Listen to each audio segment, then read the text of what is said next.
Pemusnahan harus segera dilakukan dengan berbagai metode yang sudah disiapkan.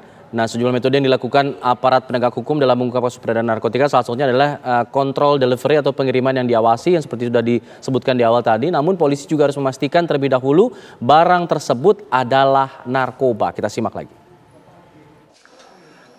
Jadi artinya adalah pengiriman dan penyerahan narkotika kepada penerima oleh kurir yang merupakan tersangka. Ini biasanya kurir merupakan tersangka yang mau bekerja sama dengan polisi di bawah kendali penyidik polisi. Jadi misalnya ada kurir yang sudah tertangkap, dia bawa barang. Lu mau kerja sama nggak? Supaya barang ini dikirim ke tujuan dan kita akan sampai di tujuan akhir. Tujuan akhirnya siapa? Itulah penerimanya. Penerima ini bisa ditangkap bersamaan dengan barang itu sampai. Itu yang namanya kontrol delivery. Jadi barang itu dikontrol pergerakannya. Saya ingin memberikan contoh. Ada satu kasus kebetulan saya ikut terlibat. Dulu waktu Bangkok itu masih terkenal sebagai Golden Triangle. Semua pesawat yang berangkat dari Bangkok itu dicurigai kemana saja, baik ke Eropa maupun ke Amerika. Jadi mereka pinter sindikat ini merubah rutenya dari Bangkok ke Jakarta, Jakarta ke Sydney, Sydney Jakarta, baru Jakarta Amsterdam. Nah ini counter delivery yang udah antar negara.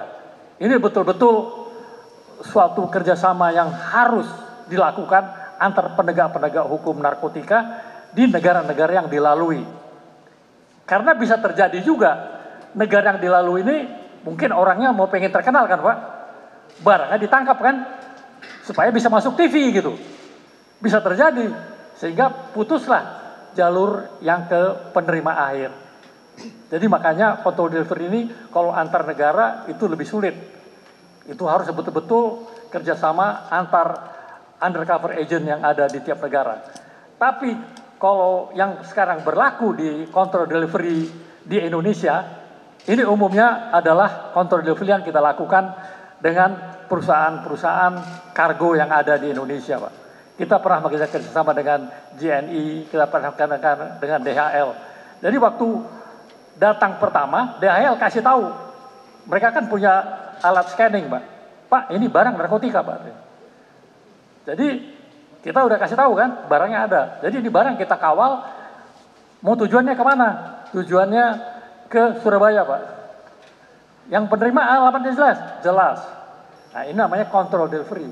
Barang ini dikontrol, sampai di tempat tujuan, orang yang ngambil ada, tangkap.